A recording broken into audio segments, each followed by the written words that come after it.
From New York, this is Democracy Now!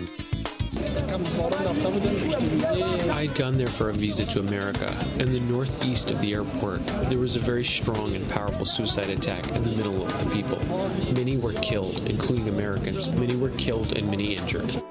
At least 95 Afghans and 13 U.S. troops have been killed after a pair of suicide bombings in Kabul near the international airport, as thousands of Afghans are desperately trying to flee the country following the takeover by the Taliban. The militant group ISIS-K claimed responsibility. President Biden's vowed to take revenge. We will not forgive. We will not forget. We will hunt you down and make you pay. Who is ISIS-K? We go to Kabul for the latest. Then we speak to Olivia Troy, a former top aide to Vice President Mike Pence. She says the racist hysteria of Trump advisor Stephen Miller helped gut the program to resettle Afghan allies in the United States. Plus, we look at how right-wing radio host Larry Elder, who once mentored a young Stephen Miller, could become the next governor of California if voters back a recall of Gavin Newsom. All that and more coming up. Welcome to Democracy Now!, democracynow.org, the War and Peace Report. I'm Amy Goodman. A warning to our audience. We begin headlines with a story with disturbing video. In Afghanistan, a pair of suicide bombers struck near the crowded gates of Kabul's airport Thursday, where thousands of Afghans had gathered in an attempt to flee the Taliban takeover. At least 110 people were killed, most of them Afghan civilians. 12 U.S. Marines and a U.S. Navy medic were among the dead. The Taliban reports 28 of its members were killed. Scores of people were wounded. The militant group ISIS-K, which is an arch-rival of the Taliban, claimed responsibility. President Biden addressed the nation Thursday, vowing to take revenge. We will respond with force and precision at our time, at the place we choose, in the moment of our choosing. Evacuations from Kabul's airport were halted after Thursday's attack, but later resumed. The United States says it's helped over 100,000 people leave Afghanistan since the Taliban takeover August 14th. After headlines, we'll go to Kabul, Afghanistan, for the latest.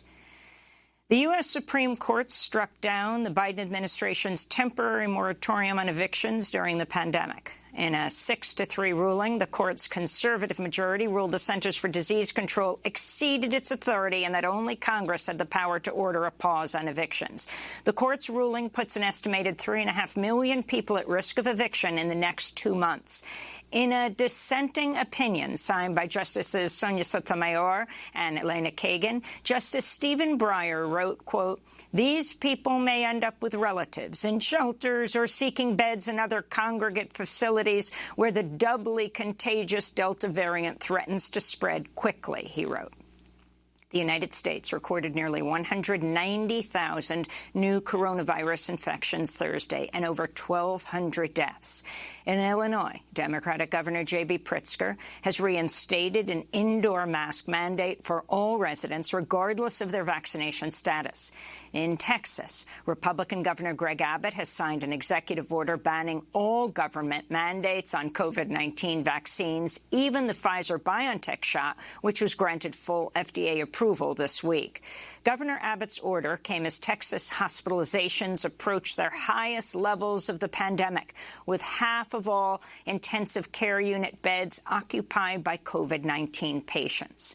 Meanwhile, the Centers for Disease Control is warning against use of the drug ivermectin to treat COVID-19 after the unproven treatment was widely promoted on Fox News, prompting a surge of calls to poison control centers from people who've self-administered the drug. Ivermectin is most commonly used to treat parasites in horses and other large animals. There are no randomized control studies showing it benefits COVID patients. The Arkansas Medical Board is investigating one doctor who says he prescribed ivermectin thousands of times, including to Arkansas prisoners. Texas's House of Representatives has advanced sweeping voter rights suppression legislation, with the Republican majority poised to approve the measure today. The legislation would put strict limits on early voting hours, ban drive-through voting, and empower partisan poll watchers inside polling places, something critics say would open the door to racist voter intimidation. Texas Democrats said during Thursday's debate the measures are designed to raise new barriers for voters of color who tend to vote Democratic. Intentional discrimination against people of color. These are not my words. These are 3 federal courts across this country making 10 findings of that intentional discrimination. Intentional discrimination against people of a certain race, is that racism? That is, Ms. Hinojosa. Those words, intentional discrimination, I think can be fairly characterized in that manner. We can talk about racial impacts of this legislation without accusing members of this body of being racist. If the legislation is approved by Texas House Republicans as expected, it has to be reconciled with a Senate bill. Texas Governor Greg Abbott could sign the measure into law by early September. Israel says it would ease commercial access to the occupied Gaza Strip, allowing imports of goods, equipment and vehicles, as well as granting more entry permits for certain Gazans into Israel.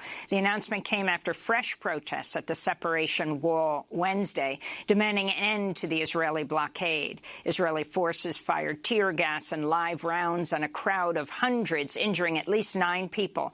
Israel's also continued to bomb the Gaza Strip in response to incendiary balloons launched from the besieged territory. President Biden's meeting with Israeli Prime Minister Naftali Bennett for the first time today after postponing their Thursday meeting due to the attacks in Afghanistan. The heads of state will discuss Iran's nuclear program. President Biden's administration has been in talks about possibly re-entering the Iran nuclear deal, which Israel staunchly opposes. In Venezuela, at least 20 people are dead following heavy rainfall, massive floods and mudslides in the western state of Merida. Over a dozen people are still missing, and more than 1,200 homes have been destroyed. Parts of northern Colombia have also been hit by catastrophic floods and heavy rains that turned roads into rivers. International aid groups are warning more than 12 million people in Iraq and Syria are losing access to water, food and electricity due to the climate crisis, with urgent action needed to combat a severe drought. This is an Iraqi farmer. My family and I worked on this farm. It's my source of income, and our livelihoods depends on it. Because of the drought, we didn't get anything this year, and there's nothing I can do about it. Meanwhile, UNICEF warns that without immediate action, over 4 million people in Lebanon, mostly already vulnerable families and children, could soon face critical water shortages. In California, officials issued evacuation warnings around Lake Tahoe as the massive Caldor fire continues to spread. Thick smoke blanketed the usually idyllic Tahoe Basin as firefighters struggled to tame the devastating blaze, which was just 12% contained Thursday. The Dixie Fire, the largest single wildfire in California's history, remains around 45% contained. Tropical storm Ida formed over the Caribbean Sea Thursday, with forecasters warning it could strengthen to a powerful Category 3 hurricane ahead of landfall late Sunday or early Monday on the U.S. Gulf Coast. Louisiana's declared a state of emergency, including for New Orleans, and warned residents to be prepared. 7 U.S. Capitol Police officers are suing former President Trump, members of far-right extremist groups, and organizers of the so-called Stop the Steal rally over the deadly January 6th insurrection. The officers are accusing Trump and his far-right followers of spreading lies and using white supremacist rhetoric as they attempted to overthrow the results of the 2020 presidential election. A federal monitor overseeing New York City jails is sounding the alarm on the brutal conditions inside Rikers Island. In a letter, the monitor said violence at Rikers had skyrocketed this summer and warned of a high level of disorder and chaos, as well as a shortage of staff and lack of basic services for incarcerated people, including access to medical care. The letter also reported at least 4 suicides since December 2020, neglect during the COVID-19 pandemic, and escalating use of force by officers. In related news, the Justice Department has announced it plans to shut down New York's Metropolitan Correctional Center, the jail where convicted serial rapist Jeffrey Epstein was found dead in 2019 of an apparent suicide. The DOJ said the closure might be temporary while it addresses the squalid and dangerous conditions inside the jail. The CEO of Time's Up resigned Thursday amidst the ongoing fallout over its leader's support for disgraced former New York Governor Andrew Cuomo. The Washington Post reported this week Tina Chen texted staffers to, quote, stand down from releasing a statement in support of Cuomo accuser Lindsey Boylan. Her resignation comes less than 3 weeks after prominent lawyer Roberta Kaplan resigned as the chair of Time's Up over her role in advising Cuomo on how to respond to the sexual harassment allegations. Time's Up was founded in the wake of the Harvey Weinstein scandal to support survivors of sexual harassment, assault, and discrimination. And Congressmember Ilhan Omar is calling on President Biden to pardon whistleblower Daniel Hale, a former member of the U.S. Air Force sentenced in July to 45 months in prison for leaking classified information exposing the U.S. drone and targeted assassination program. Hale pleaded guilty in March to one count of violating the World War I-era Espionage Act. In a letter to Biden, Omar writes, quote, the legal question of Mr. Hale's guilt is settled, but the moral question remains open. She wrote, I strongly believe that a full pardon or at least a commutation of a sentence is warranted. And those are some of the headlines. This is Democracy Now!, democracynow.org, The War and Peace Report. I'm Amy Goodman. We begin the show in Afghanistan. A warning to our audience, this segment contains graphic video. The death toll from the twin suicide bombings outside the Kabul airport in Afghanistan has reached at least 108. The Associated Press reports at least 95 Afghans have died, as well as 13 U.S. troops. Thursday was the deadliest day for U.S. forces in Afghanistan in a decade. The suicide bombers struck near the crowded gates of the airport where thousands of Afghans had gathered in an attempt to flee the country before the withdrawal of U.S. troops August 31st. Survivors described a horrific scene. My dear brother, where we were, there was suddenly an explosion. We climbed out of the water and saw that there were many affected. With the explosion, people were hurled everywhere, their brains scattered. There were also foreign forces who were fallen. People started running away, and we got out. I saw at least 400 to 500 people there. The explosion was really powerful. Half were hurled into the water, others on the ground outside. We carried the wounded here on stretchers, and here, my clothes are completely bloodied. The militant group ISIS-K, which is an arch-enemy of the Taliban, claimed responsibility. In an address to the United States, President Biden defended his decision to abide by the Trump administration's agreement with the Taliban to withdraw U.S. troops, but he vowed to take revenge against the perpetrators of Thursday's attack. To those who carried out this attack, as well as anyone who wishes America harm, know this: we will not forgive. We will not forget. We will hunt you down and make you pay. I will defend our interests and our people with every measure at my command. Evacuations from the airport were halted Thursday after the attack, but they've resumed, though many European countries already ended flights out of Kabul. The United States says it has now helped over 100,000 people leave Afghanistan since August 14th. We go now to Kabul, where we're joined by Ali Latifi, Afghan journalist based in Kabul, a correspondent for Al Jazeera English. Ali, thanks so much for joining us once again. Talk about what happened yesterday and the ISIS-K's claim of responsibility.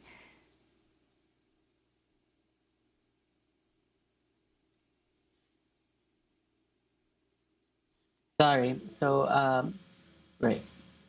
If you could start again, Ali, go ahead. Sorry. Yes. So I spoke to several victims over the last day who had basically described this scene of panic after the bomb went off, because over the last week, the areas around the airport had become inundated with thousands of people, entire families who were essentially just squatting in this squalor of a land, hoping that they could somehow gain the attention of foreign forces or someone else who would let them into the airport and eventually onto a flight to get out of the country. So when the bomb went off, it was literally, they said, people walking on top of one another. People just scrambling and rushing through hordes of thousands of people. I spoke to one family whose daughter went missing, trying to escape the bombing. Because she was younger, she was trying to lead the charge, go ahead of the rest of the family. At some point, by the time she turned around, her family was missing. And her family has spent much of last night and early this morning continuing to look for her, going from hospital to hospital, trying to see if they can find her, to find out that hopefully she's just injured and hasn't, been killed as a part of the stampede or the subsequent bombing. But that's the state of it, is that basically it was, as they described it, mayhem, because as soon as the bomb went up, you had thousands of people who had been there for hours, in some cases days, running to get out as quickly as they possibly could. So that's really sort of the situation at the airport. The word is, and of course we can't confirm this, that it was at least one suicide bomber from Logar. He'd already been checked actually by perhaps U.S. military. This happened at the Abbey Gate and also near the, the Barron Hotel, which is the base of operations for the British, who are ending their evacuation, where they had already planned to today. Exactly. And the issue is that outside the gates of the airport, there are Taliban stationed and the CIA-backed former intelligence forces, both of whom are known for their hostility. And they were basically given the orders to keep people away from the airport. And the way both groups have responded is by shooting into the air, chasing after people with hoses, making sure nobody gets too close, nobody lingers. And so there really was it's not as if there was any sort of thorough security check before they got to the gate. And even when they did get inside the gate, because according to CENTCOM, the bomber detonated inside the gate, if I understood correctly. But even by the time he got inside the gate, he hadn't been thoroughly checked. And again, even in that crowd, there were hundreds, maybe even thousands of people there.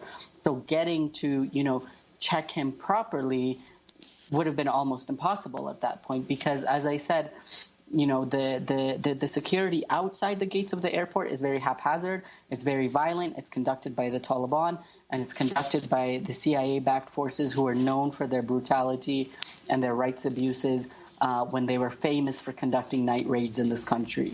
So that is how you end up with that kind of situation. Taliban official Thursday called the attacks on Kabul's airport an act of terrorism, adding the presence of foreign forces in Afghanistan are to blame.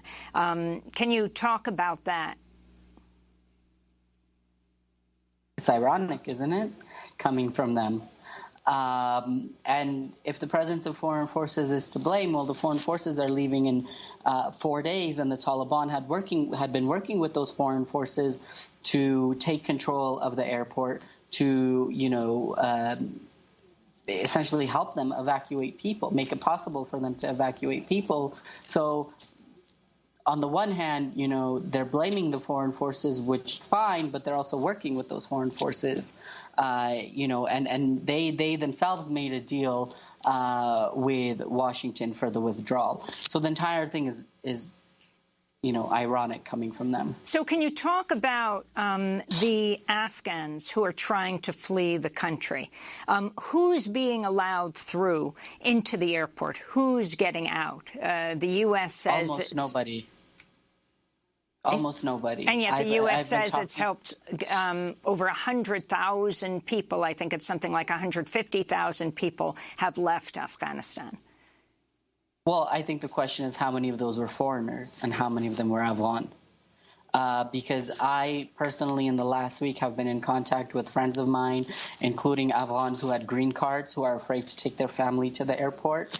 I've been talking to Afghans who had visas from different countries and were just standing in that line yesterday, and luckily only left, 2-3 hours before the bomb exploded. before the first bomb exploded. So this idea that, thousands and thousands of Afghans are being evacuated every day is not entirely true. Yes, many, many foreigners have been evacuated and will be evacuated, but as of right now, there are still, of course, that there are sort of people just trying to press their luck, taking any document, seeing if they, for instance, we spoke to the family of one man who, his colleague said, you worked for intelligence, come with your intelligence badge, and hopefully the American soldiers will see it and let you through.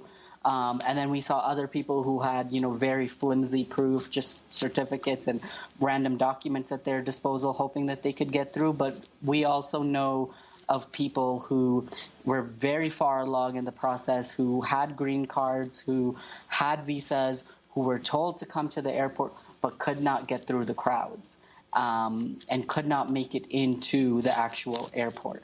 So we really need to keep that in mind, the fact that this system was not built to get the Afghan people in. If anything, it emboldened the Taliban and the CIA-backed forces to be more brutal and more hostile and more confrontational with people trying to get in. And at the same time, all of these governments over the last few months have been advertising that they would have these visa processes and that, they would give people visas and saying that they expanded the parameters of those visas. But going through that process is, it's like a labyrinth. It's not clear-cut. It's not straightforward.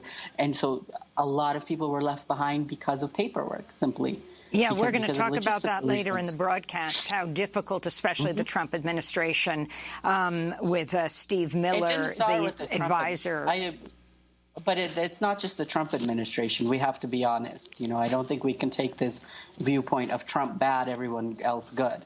This continued under the Biden administration, and it's under the Biden administration that this has happened. So I don't think we should just be pinning this on Trump.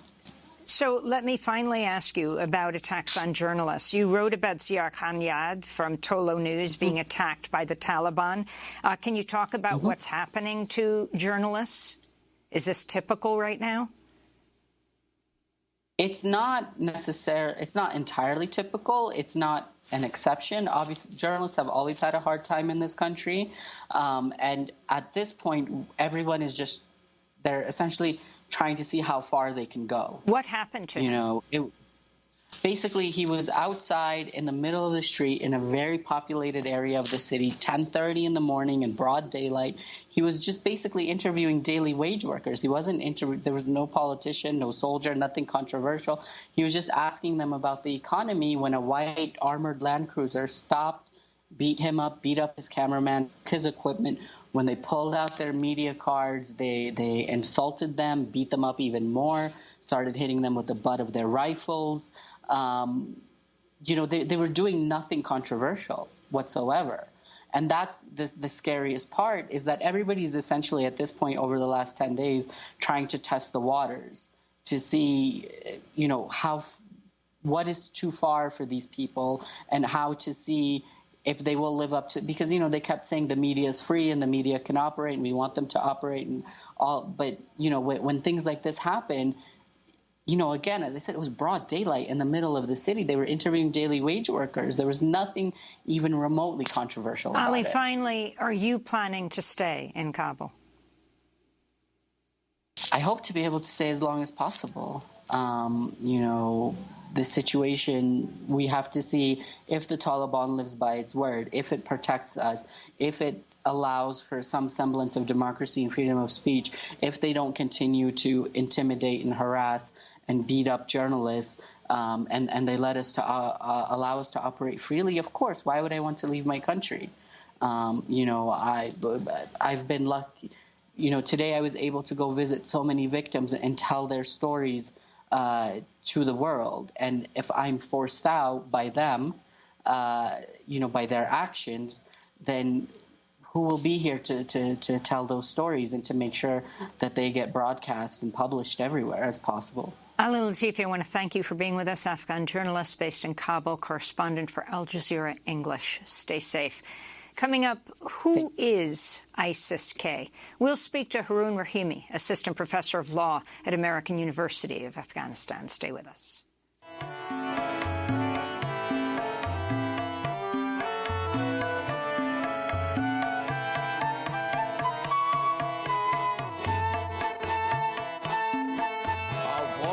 ستان من ای روح و جان من ای روح و جان من تنها گذاشتمت من از تو جدا شدم من از تو جدا شدم من ای نوبهار من ای نوبهار من افغانستان من ای روح و جان من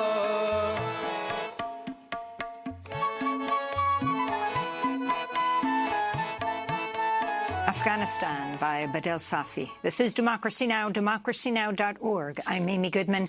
As we continue to look at the crisis in Afghanistan, a day after at least 95 Afghans and 13 U.S. troops were killed after a pair of suicide bombings in Kabul just outside Hamid Karzai International Airport, the militant group ISIS-K has taken responsibility. We're joined in Istanbul, Turkey, by Harun Rahimi, assistant professor of law at the American University of Afghanistan. He was en route back to Kabul 2 weeks ago when he heard the news of the Taliban takeover and stayed in Turkey. He tweeted Thursday, "Please don't ask me for the foreseeable future how I'm doing. I am not doing well. No Afghan is." Professor Rahimi, welcome back to Democracy Now! Who are the ISIS-K? So there are different ways to answer that question. You can look at their ideological leaning. You can look at their fighters, composition of their fighters. You can look at their objectives, and you would come up with different answers. You can look at their logistical kind of routes and their methods and come up with different answers. Ideologically, it's a group that is often called, that subscribe to a specific brand of Islamist kind of politics called Salafism. It's a reactionary modern phenomenon that seeks to reestablish the reimagined Muslim past. They often are very critical of everyone. They are Puritan. They are critical of all other sects of Islam. Whatever Muslim that thinks differently than them is a major target for them. They target Shias and other Muslims who disagree with them on any matter, and they've actually considered them the close enemy compared to distant enemy, which will be the West, or the Americans. In terms of their fighters, they don't have a lot of fighters in Afghanistan. It was a branch of the infamous ISIS, which emerged in Syria and Iraq, but kind of a regional branch of it emerged in Afghanistan because of some of the connections that existed historically between eastern part of the country and the Arab world, and that through which the Salafism, that kind of particular understanding of Islam, had spread to the eastern part of the country. Some Arab fighters, some foreign fighters, including Arab fighters, when the ISIS was disseminated in Iraq and Syria, came there, and there were also some local Afghans who joined them because they felt more ideological alignment with them, or they saw it as an opportunity to join a group that was seen by many as resource rich at the time. In terms of objectives, they are very as I said, they are very against all other types of Muslims who disagree with them. They have fought with Taliban. They had many fights. They also fight, they target Shias, which are a sect of Muslims in Afghanistan, make a large minority in the country. They fought the government of Afghanistan as well. Right now, they seem to portray the Taliban as allies of the United States, and they wish to target both, as they did in the last attack, the horrendous attack on Kabul airport. So, I mean, kind of, there are different ways to answer that question, but it's a complex reality underground. How powerful it is, many have concluded that it's not that powerful anymore after it was beaten down by the Taliban, the government, and international allies, international forces. There still has some followers, sleeper cells in urban areas, because ISIS tends to recruit more kind of educated, middle-class, young kind of members compared to the rural base of Taliban. So it has a number of sleeper cells for sure in Kabul. And several of those obviously were responsible for the attack we saw yesterday. On August 14th, when Taliban swept into the vacuum in Kabul, they executed Abu Omar Khorassani, the imprisoned former head of the Islamic State of South Asia, of ISIS-K. They were freeing people in the prison. They pulled him out. He'd been there apparently for years, and they executed him. Also explain what Khorasan, ISIS-K for Khorasan, and his name Khorassani stands for. So Khorasan is kind of a region. You have to realize that the ISIS does not believe in nation states. So they believe in a caliphate that has a universal claim. So everywhere in the world falls within the realm or the jurisdiction of the caliphate. But they had regional kind of representation, often with the name of region as a qualifier. The name Khorasan refers to the eastern part of the Muslim empire, when Islam was an empire, and covers regions like Iran and Afghanistan. And they're using the older name that referred to that part of the world in relationship with the past Muslim empire. Obviously, it has symbolic significance. They are, again, as I said, they are reimagining a Muslim past in modern times as a way to mobilize often disenfranchised and alienated Muslim youth who are angry for different reasons, for the with the claims and hopes of reestablishing some past lost glory, which is obviously a reconstructed and reimagined past. That's why the terminology and the names often have those kind of symbolic past pedigree. With President Biden vowing revenge for the suicide attacks, do you see the U.S. and Taliban working together? ISIS-K is also the enemy of Taliban, as we know, to target them. Absolutely. I mean, supposedly they have already. The United States Army military said they had been exchanging information, sanitized information, meaning informations that were often sometimes may not be full information, but some information was passed on to the Taliban to help them prevent such attacks. And the U.S. military claims that some attacks were prevented through those information sharing. And there is moving forward, Taliban are the de facto government on the ground, and the counterterrorism is going to be the main issue remaining from the U.S. perspective. And the only partner they have on the ground, really, given that they have withdrawn, they are going to be withdrawing all troops, would be the Taliban. And it seems like the U.S. is counting on Taliban's self-interest, to use Biden's words, to see them as a possible partner. An odd partner, but still a partner in their counterterrorism attack, at least especially with regard to ISIS-K, because you have to realize there are other terrorist groups active in the region who have better relationship with the Taliban, and there is no enmity between them. For example, Al-Qaeda still has strong ties with the Taliban. There's alignments there. There are many groups that Pakistan, for example, considers a terrorist group. There are many groups that Central Asian countries consider terrorist groups. There are groups that China considers terrorist groups that are active in the region and have good relationship with the Taliban. So Taliban would not be seen as a strong, robust partner in counterterrorism in general, but with regard to ISIS-K, it seems like there have been some cooperation, and moving forward, they will be seen, Taliban will be seen as a partner that can be relied upon in Afghanistan. Also, very quickly, the Taliban have not announced their government in Afghanistan. Are they having trouble pulling together this coalition of theirs? I mean, the Taliban are very good at not having public dissent. So if there are disagreements inside the movement, they tend to remain inside the movement. There could be other reasons why they haven't announced their government. One is that there are still U.S. troops present on Afghan soil. So the symbolism of announcing a government while the airport is under control of the United States would not be something that I think they wish for. So if the U.S. troops leaves by the August 31st and they still have a problem announcing government, for example, September 1st, 2nd, 3rd, then I think it will be cause for more serious internal frictions Right now, I'm sure there are internal kind of fractions. It is not a monolithic, and there are different groups. For example, Haqqani networks and the Southern Taliban from Kandahar and Helmand have been in tensions with each other. Kabul is dominated by the Haqqani network, which is kind of a subgroup within the Taliban that controls Kabul at the moment. So there are disagreements, but they've been good at resolving them and keeping cohesion.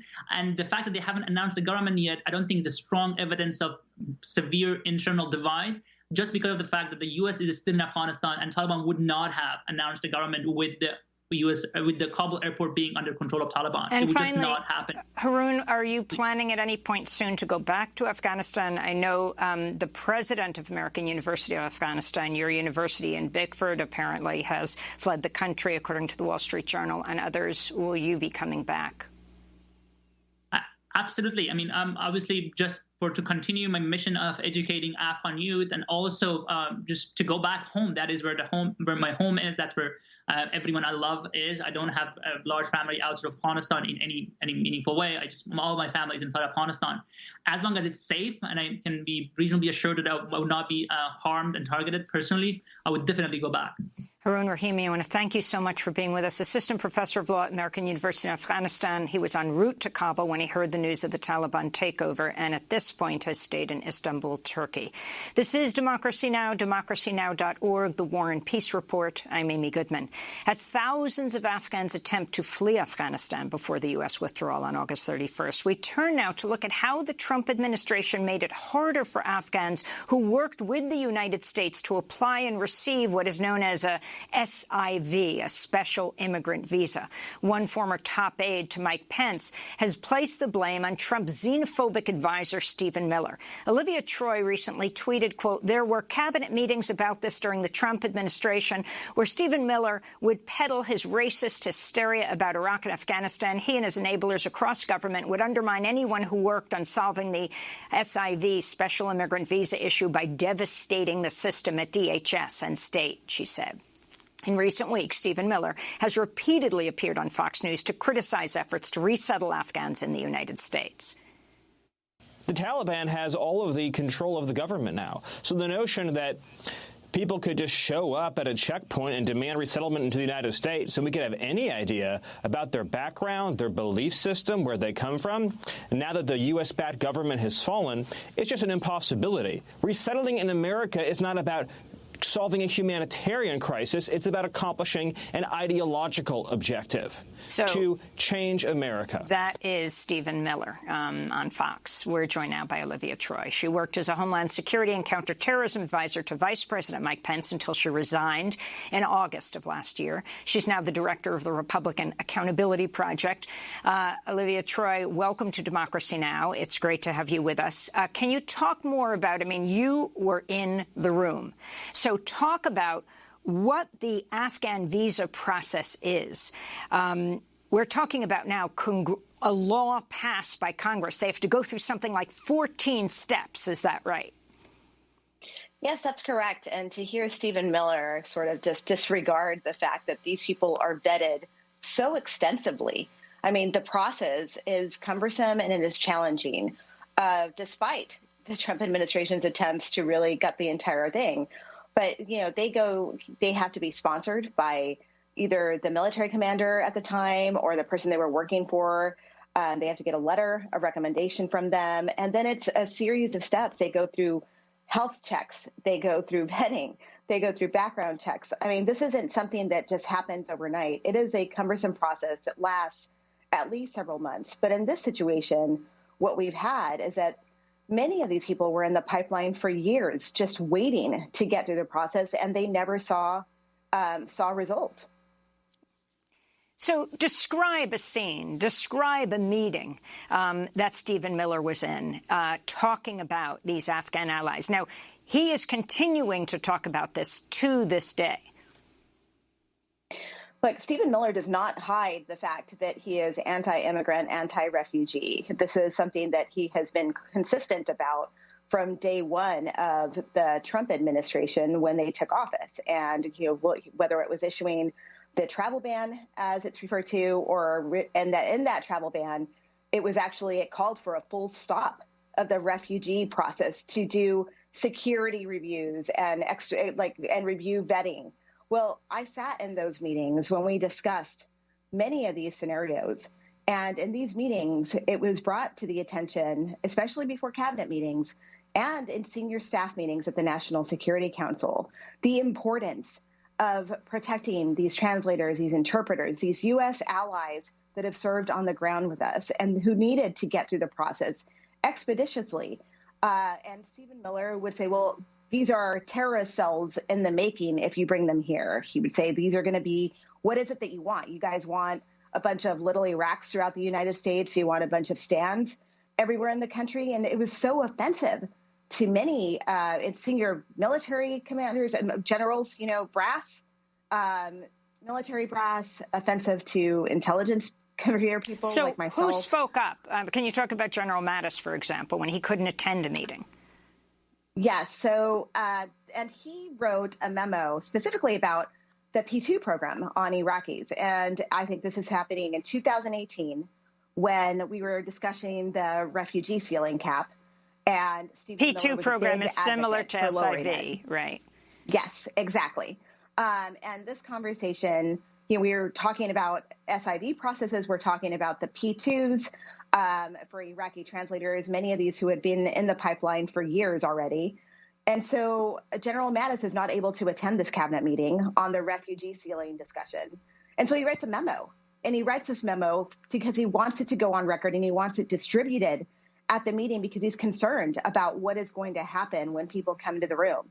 What is Pompeo going to do? Will he cave to the likes of Stephen Miller and his ilk? And he was right to be concerned because in this discussion, Stephen Miller pontificates once again and pushes this narrative of fear-mongering about what's going to happen if we bring these people here. And Mattis pushes back through his memo and makes sure that he's on record that if we do not protect this population, that if we don't get them through the process, this is a serious matter of national security because what message are we sending to the world? You were a special advisor to Vice President Pence. Did you feel you could stand up to Stephen Miller? Yes, but you always had to do it in a very calculated manner because when you do take a stand, unfortunately, he did have the power to remove people from their positions. He pushed a number of many of my competent colleagues out, State Department, Foreign Service officers who were serving across the National Security Council, some of them known to be pro-refugee and pro-SIVs and pro-P2s. And many of these people get pushed out of the National Security Council and they're replaced by Stephen Miller allies. And so what I did was I worked closely with my colleagues to figure out how we were going to navigate this careful situation. And I briefed former Vice President Pence about the scenario. I told him that I was meeting with numerous organizations who were raising serious concerns about what was happening here, whether it was budget cuts for the refugee resettlement programs for Afghans and Iraqis and other refugees. And they were asking the right question. They were saying, what is happening here? What's happening at the State Department? Well, when I dug into this and I actually go and meet people at the State Department, I find myself faced with one of Stephen Miller's right-out allies, one of his strongest supporters. And it all sort of comes together for me. And I come back and say, well, I don't know how we're going to counter what's happening here across the U.S. government when we have a group of people that are actively working to undermine the entire system. In a statement to the New York Times, Stephen Miller responded to your accusations saying the sole reason anyone is stranded in Afghanistan is because Joe Biden stranded them there in the single most imbecilic act of strategic incompetence in human history. And, of course, President Trump has weighed in and he's attacking Biden, calling his responses imbecilic as well. Your response, Olivia? Well, I think Trump had 4 years to do something about getting these people out of harm's way who were in the system waiting to be processed. And so I think what you see now is a scenario where, President Biden takes office. He comes in. They realize that the program is gutted. They've spoken about this before, where they come in and they realize that the program is definitely in need of resourcing and staffing. And so this is not something that you can just flip a switch and turn on overnight. It's a cumbersome process. And if it wasn't functioning the way it should have, which I know that it wasn't because I know this firsthand, it's going to take some time. And so you end up in a crisis situation now where you are trying to figure out how you're going to protect thousands of people whose lives are going to be at risk once we withdraw. If that were the case, and I know for a fact that the Trump administration was planning this withdrawal for several years now, why were they not actively prioritizing this population so that we wouldn't be in the situation we're in today? Olivia Troy, I want to thank you for spending this time with us, former Homeland Security and Counterterrorism Advisor to former Vice President Mike Pence, now Director of the Republican Accountability Project. When we come back, we look at how right-wing radio host Larry Elder, who once mentored a young Stephen Miller, could become the next governor of California if voters back a recall of Gavin Newsom. Back in 30 seconds.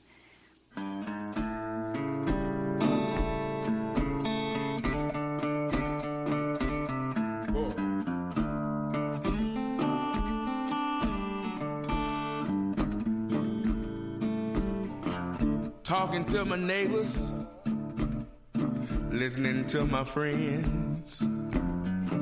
Everybody's hurting. When's it gonna end? Hard times. Hard Times by Chris Stone, Kingfish Ingram. This is Democracy Now!, democracynow.org, The War and Peace Report. I'm Amy Goodman as we turn to California, where an effort to recall Democratic Governor Gavin Newsom is underway in a special election that could also shape national politics. Conservative talk radio host Larry Elder is now the Republican frontrunner challenging Newsom. Elder was a mentor to Stephen Miller, the xenophobic, anti-immigrant former Trump advisor. As the race heats up, President Biden and Vice President Kamala Harris were set to travel to California to support Newsom. Harris has canceled a campaign event planned for today after the attacks in Afghanistan. Ballots have already been mailed to all registered California voters who have until September 14th to answer two questions. Should the governor be recalled? And if they vote yes, who should replace him? If more than 50% say yes, the governor should be recalled, the candidate with the most votes becomes the new governor. Newsom's leading challenger, Larry Elder, gave Stephen Miller one of his first platforms, as our next guest, Jean Guerrero, writes about in her book, Hate Monger, Stephen Miller, Donald Trump, and the White Nationalist Agenda, which is out in paperback this week.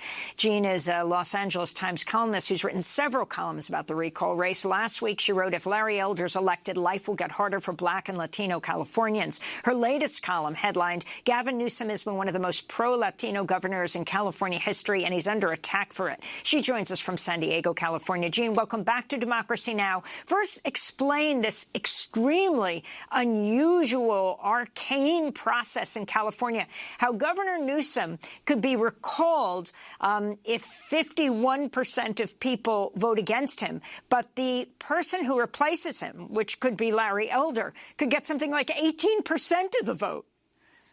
Exactly. It is an incredibly anti-democratic election. Even if, Larry Elder only gets, as you mentioned, like far fewer votes than Gavin Newsom just gets. The plurality he needs against the other opponents. Yeah. I'm sorry. He would just need a plurality against the other opponents. A plurality, exactly. And it's incredibly dangerous. I mean, this whole thing started with anti-immigrant nativists in California who were upset about the pro-immigrant, pro-Latino policies that Gavin Newsom was putting in place. It started with a former deputy sheriff named Orrin Heatley who on Facebook had called for planting microchips in immigrants and comparing them to animals. So those are the people who started the recall.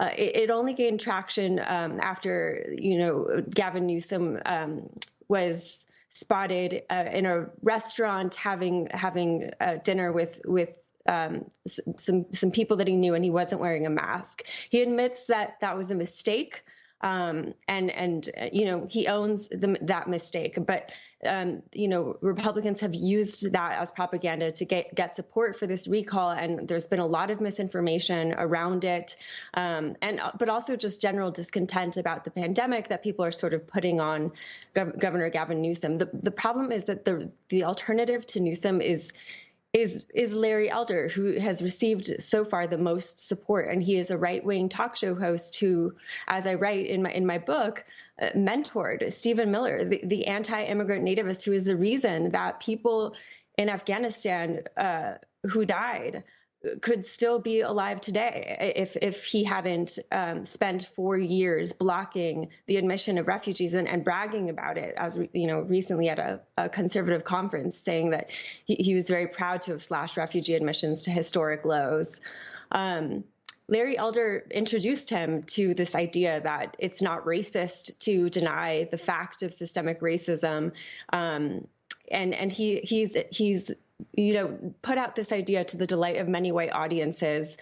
Larry Elder has that he's this black man, and because he's black, he can deny the fact of systemic racism, and he uses false statistics from a white supremacist named Jared Taylor, who, as I write in my column, he repeatedly cited in early writings. As recently as 2016, he was pulling content from a white nationalist website called VDare. So this is the person, he wants to attack all of the progress that California has made on immigrant rights. He wants to attack sanctuary laws. He wants to attack healthcare for undocumented immigrants. He wants to attack investments in public schools that Gavin Newsom has made that have hugely benefited communities of color.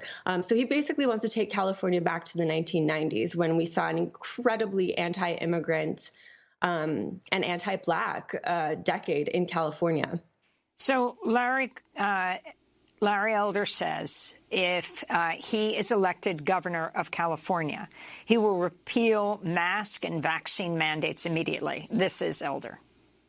I become governor, assuming I appreciate the optimism, sir. When I become governor, assuming there are still mandates for vaccines and mandates for face masks, they will be repealed before I have my first cup of tea. Jean Guerrero. This idea of repealing all mask and COVID vaccine mandates is incredibly concerning to communities of color in California who have already borne the brunt of this pandemic in terms of death toll and in terms of everything. Everything that he's planning to do on a broad level in relation to COVID, in relation to climate change, for example, he says that he doesn't want to do anything about climate change. He even believes in investing in more fracking.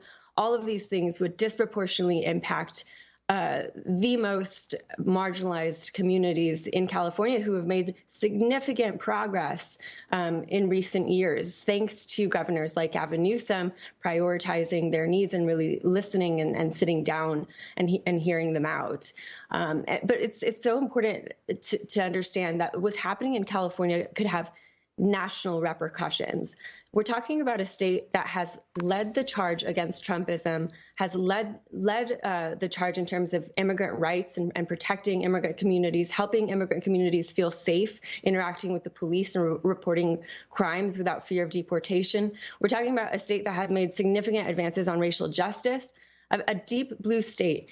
If the Republicans succeed in flipping that state with this anti-democratic election, it will have catastrophic implications nationally in terms of immigration reform in Congress. It could stall that. It would embolden other anti-immigrant, xenophobic governors in other states to really go after the Latino community. And it's just a part of the Republican Party's effort to just overturn democracy and the will of the voters through whatever it means. Jean Guerrero, you wrote, the headline of your latest piece in the LA Times, Gavin Newsom has been one of the most pro-Latino governors in California history, and he's under attack for it.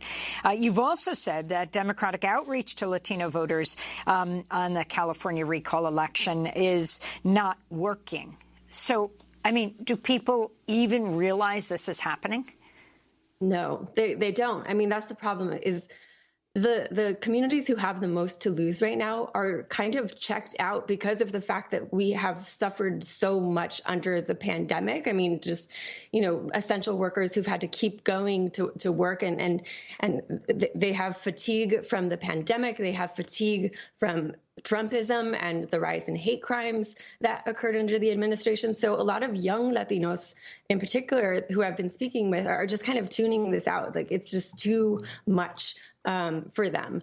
But it's so important that they are the ones, they need to turn out in order for this election to not overturn the will of the voters. I mean, if the only people who turn out are the far right white supremacist minorities in California, then we have a serious problem for these communities. And the problem is that even though Newsom has been doing incredible work for these communities, they haven't done a good job of messaging all of the advances that have been made, including unprecedented investments in our public education system, providing 2 years of free community college for first-time students, lowering the cost of textbooks, really great things that benefit not just undocumented Latinos, but Latinos, working class Latinos, and communities of color overall. So there needs to be a better job of messaging how horrible this could be, even just as far as like the rhetoric alone that Larry Elder would bring into our state. He told the Los Angeles Times, as I wrote in my column, that he plans to use the quote unquote bully pulpit, that he doesn't believe in humanizing terms like undocumented or immigrant. He wants to use, harsh terms like illegal aliens. And that would just send people back into the shadows and reverse the incredible progress that has been made in this state. And it would embolden the same in state after state after state. So it is so important for people to vote. And if you're not in California, tell your friends who are in California to vote no, because this could have serious implications. Jean, talk about the implications for the balance of the Senate as well. Of course, it was Gavin Newsom who chose Kamala Harris's replacement when she became vice president. Now you're talking about Dianne Feinstein, and talk about the significance of if her seat is vulnerable and what would it mean in this period if there were a Republican governor. Exactly. So the governor has the power to appoint a replacement for Dianne Feinstein if anything were to happen to her. If she were to retire or if anything else happened to her, she's elderly and so that is a real possibility that he would appoint someone who does not represent the values of California or Californians, and would tip the balance of the Senate. So it would make it impossible for President Biden to push through the policy goals that he's put forth in terms of infrastructure, in terms of helping, communities across the United States in ways that the Republicans oppose. So there are real implications. Like even though it would just be a year and a half in office and they would probably be voted out in the next election, they could do significant harm by, Larry Elder says that he plans to use his veto power to cut funding to all of these programs that he opposes, including healthcare for our undocumented seniors, which has allowed them to stay alive. And many of the Latinos here, we have mixed status families, so this affects us all. Jean, I want to thank you so much for being with us. Jean Guerrero is Los Angeles Times columnist. Her latest column, Gavin Newsom's been one of the most pro-Latino governors in California history, and he's under attack for it. She's author of Hate Monger, Stephen Miller, Donald Trump, and the White Nationalist Agenda. It's out in paperback this week. That does it for our show. Democracy Now! Is produced with Renee Fels, Mike Burke, Dina Guzder, Messiah Reds, Nermeen Sheikh, Mary Terracena, Tammy Warnoff, Tarina Nadura, Sam Alcoff, Maria Studio, John Hamilton, Robbie Karen, Hani Massoud, and Adriana Contreras. Our general manager is Julie Crosby. Special thanks to Becca Staley. I'm Amy Goodman. Stay safe. Wear a mask.